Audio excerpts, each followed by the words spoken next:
ஓம் சச்சிதானந்த சமர்த்த சத்குரு சாய்நாத் மகராஜ் கி ஜெய்.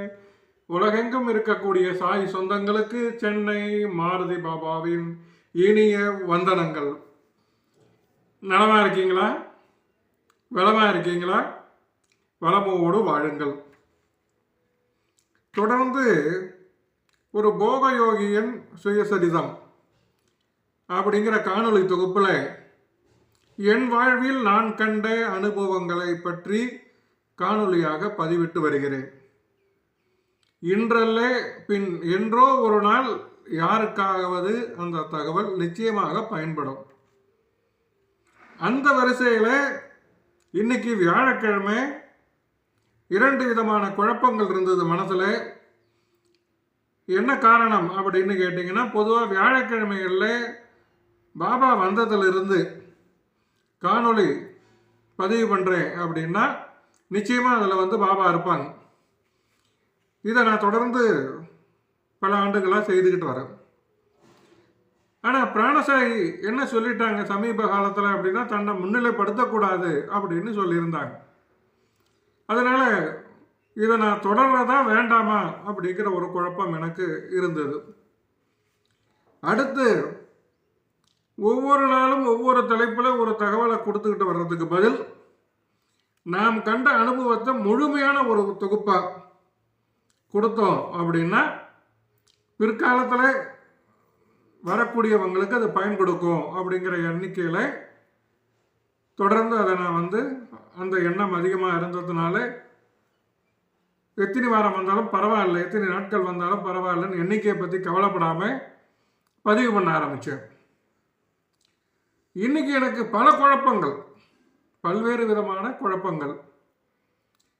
எதை பதிவிடுறது, எதை சொல்கிறது, எதை சொல்ல வேண்டாம், என்ன தகவல் அப்படிங்கிறது ஒரு பக்கம் இருந்தாலும், இன்னைக்கு வியாழக்கிழமை பாபாவுடைய தகவலை சொல்கிறது, பாபாவுடைய பிராணசாயியுடைய வீடியோ பதிவிடுறது, இது ரெண்டுத்துலேயுமே எனக்கு குழப்பம் இருந்தது. நான் என்னுடைய கதையை சொல்லிக்கிட்டு வரேன். அதை தொடர்ந்து முழுமையாக கேட்டிங்கன்னா உங்களுக்கு நல்லாவே தெரியும் இந்த குழப்பம்லாம் ஏன் வந்தது அப்படின்னு. இந்த குழப்பமான நிலையில் வழக்கம் போல் தாத்தாவுக்கு எல்லா விதமான செயல்பாடுகளும் முடிந்தது. இந்த பாருங்க எவ்வளோ அற்புதமாக இருக்காங்கன்னு. பிராணசாயி நமக்கு கொடுத்துருக்கிறது ஒரு 5-6 தகவல்கள் தான். அதை தான் நாம் அடிப்படையாக வச்சு செஞ்சுக்கிட்டு இருக்கோம். முதல் செய்தி, அவருக்கு அபிஷேக ஆராதனைகள் விரும்பாதவங்க. இந்த இடத்துல அபிஷேகம் அவங்களுக்கு கிடையாது, தினசரி அபிஷேகங்கிறது கிடையாது.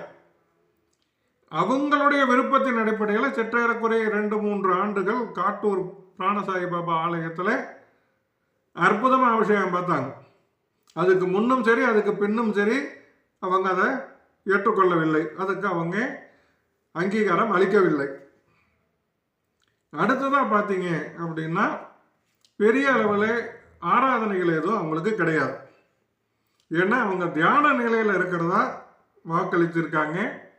தினசரி காலையும் மாலையும் ஊதுவத்தி மட்டும்தான் அவங்களுக்கு ஏற்றி வைக்கணும், சூடம் கிடையாது, ஆரத்தி கிடையாது.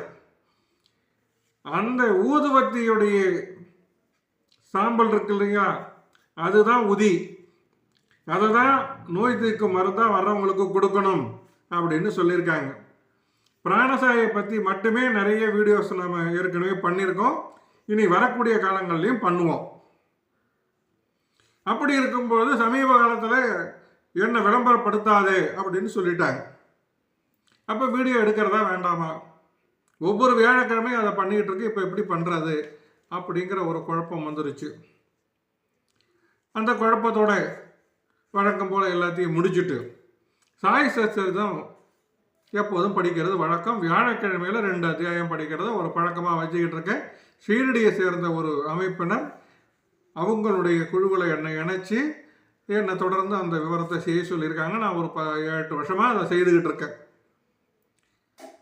அந்தபடி இந்த நாளில் நான் படிக்க வேண்டிய விவரம் என்ன அப்படின்னு பார்க்கும் பொழுது தான் பாபா எனக்கு 2-3 அற்புதமான தகவல்களை கொடுத்தாங்க. அதில் முதல் செய்தி என்ன அப்படின்னு கேட்டிங்கன்னா,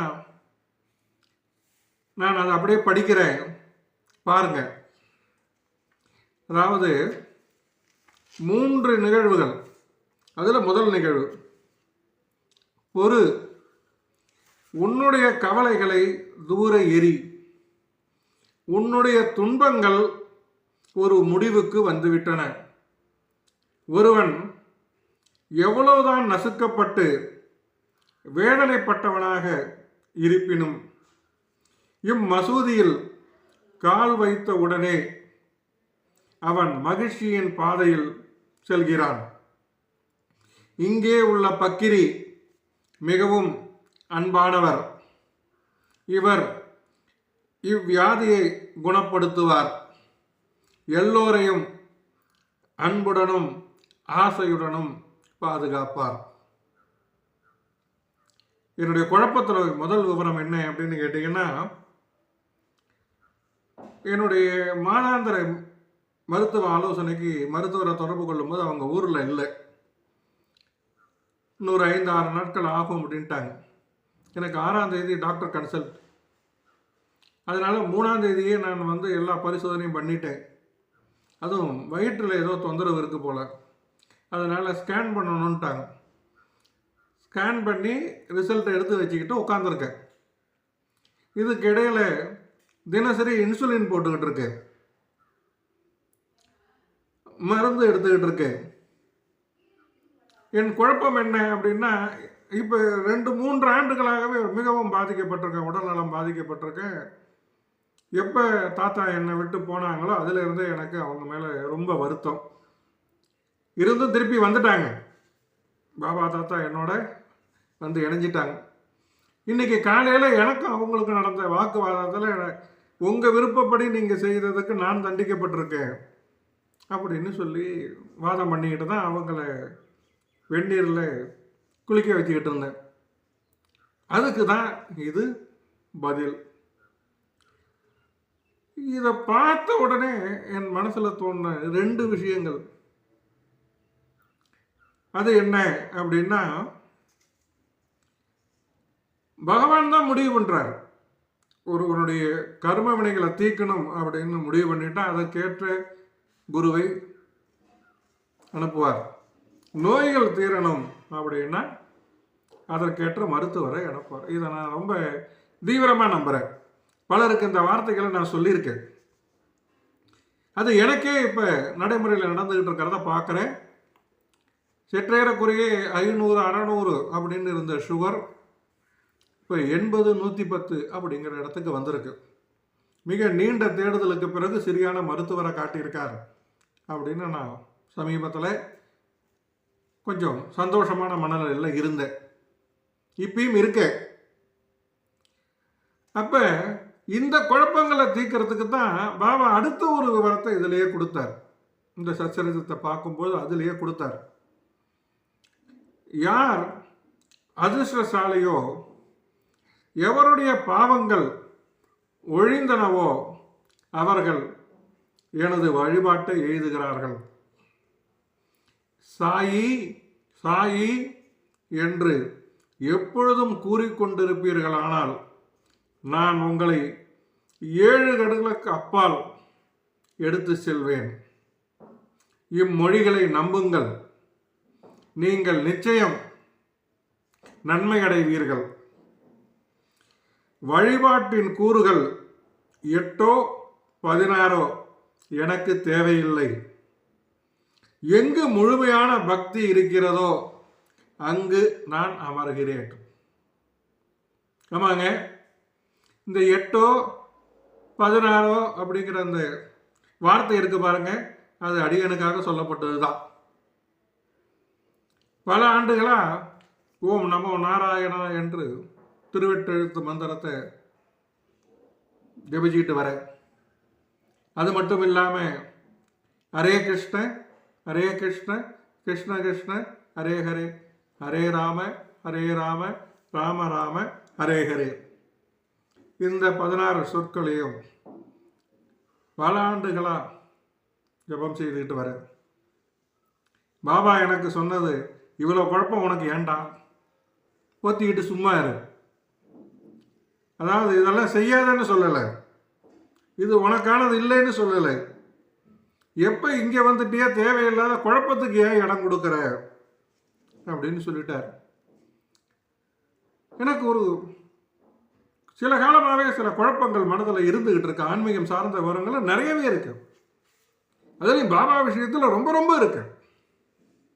என்னை சார்ந்தவர்கள் பிராணசாயி அப்படிங்கிற ஒரு தகவலை கொண்டு வரும் பொழுது முன்னாடி எனக்கு வழிகாட்டியா வந்த பலர் இன்னைக்கு இல்லை. அதில் குறிப்பாக நான் இன்னைக்கு தாத்தாட்ட வம்பு வளர்த்தது என்ன அப்படின்னா, ஊர் கூடி தேர்ழு அப்படின்னு சொல்லுவாங்க. சும்மா கெடுத்த சங்க கெடுத்து ஊதி கெடுத்தான ஆண்டி அப்படிங்கிற மாதிரி தேரை இழுத்து நடுவில் விட்டான், நடுத்தரில் விட்டான்னு சொல்லுவாங்க. அந்த மாதிரி என்னை இழுத்து கொள்ளையில் விட்டு போட்டியா பாப்பா, கூட இருந்தவெல்லாம் போயிட்டான், நான் மட்டும் உட்காந்துருக்கேனே அப்படிங்கிற ஒரு ஆதங்கத்தை அவர்கிட்ட சொல்லிக்கிட்டு இருந்தேன். இன்னைக்கு நடந்த நிகழ்வு தான் இதெல்லாம். இதை பேசிட்டு தான் நான் சச்சரிதத்தை எடுக்கிறேன். அதில் தான் இந்த 3 தகவல்களும் ஒன்றாக வருது. இந்த தகவலில் என்ன சொல்லப்பட்டிருக்கு அடுத்த தகவல் அப்படின்னா, நான் ஒரு பக்ரியான போதும் எனக்கு வீடோ மனைவியோ இல்லாது இருப்பினும் எல்லா கவலைகளையும் விட்டொழித்து நான் ஒரே இடத்தில் வசித்தாலும் தடுக்க முடியாத மாயை என்னை அடிக்கடி துரத்துகிறாள். என்னை மறந்தாலும் அவளை மறக்க முடியவில்லை. அவள் என்னை எப்பொழுதும் சூழ்ந்து கொள்கிறாள். பரமாத்மா ஸ்ரீ ஹரியினுடைய இந்த மாயை தோற்ற சக்தி பிரம்மா மற்றவர்களையும் துரத்துகிறது. பின் என்னை போன்ற ஏழை பக்கிரியை பற்றி பேச என்ன இருக்கிறது? பரமாத்மாவிடம் சரண் புகுவோர் அவரது அருளால் அவரது பந்தங்களில் இருந்து விடுவிக்கப்படுவார்கள். பாபாவே சொல்லியிருக்காங்க, ஸ்ரீஹரியுடைய அந்த மாயா சக்தி எல்லாரையுமே துரத்துது அப்படின்னு. நாம் எந்த அளவுக்கு கெட்டியாக பகவானை பிடிச்சிக்கிறோமோ அந்த அளவுக்கு பந்தங்களிலிருந்து விடுபட்டு இறை சிந்தனையோடு இறைவனை நோக்கி நமது பயணத்தை மேற்கொள்ள முடியும். இது இன்று காலையில் எழுந்த உடனே எனக்கு கிடைத்த முதல் செய்தி. இன்று என்னுடைய வாட்ஸ்அப்பில் ஸ்டேட்டஸ் பார்த்தீங்கன்னா தெரியும், பகவான் சொல்லியிருக்கிற 2 வார்த்தைகளை பற்றி பேசியிருப்பேன். ஒன்று, என்ன தேவையோ எவ்வளோ தேவையோ என்கிட்ட கையில் கொடுக்க நான் தயாராக இருக்கேன் அப்படின்னு பகவான் சொன்ன வாதம். அதுதான் இன்னைக்கு என்னுடைய செய்தியாக பகிர்ந்திருப்பேன். அதை பாபா இந்த இடத்துல உணர்த்துறாங்க. அது மட்டும் இல்லைங்க, இன்னொரு தகவலோட இன்றைய பதிவை முடிக்கிறேன். பாபாவும் நன்றியுள்ள நினைப்பு, மாறாத நம்பிக்கை, பக்தி இவற்றை தவிர வேறு எதுவும் எதிர்பார்க்கவில்லை. நம்பிக்கையோட அவர் கொடுக்கந்தனியும் பொறுமையாக காத்துக்கிட்டு இருந்தா நிச்சயமாக நாம் எதிர்பார்த்தது வாழ்க்கையில் நடந்தே தீரும். பாபாவின் வாக்கு என்றுமே பொய்யாகாது. இது போன்ற பல அரிய நிகழ்வுகள் என் வாழ்க்கையில் இன்று வரை நடந்துகிட்டு இருக்கு. ஒவ்வொரு வினாடியும் நடந்துகிட்டு இருக்கு. அதை நான் காணொலி பதிவாக தொடர்ந்து பதிவிட்டுக்கிட்டு வரேன். என் வாழ்க்கை பயணம் இதை பார்க்கக்கூடியவர்களுக்கு ஒரு பாடமாக அமையட்டும் என்று கூறி உங்களிடமிருந்து விடைபெறுகிறேன். என்றும் உங்களுக்காக நான், உங்களோடு மட்டும்தான்.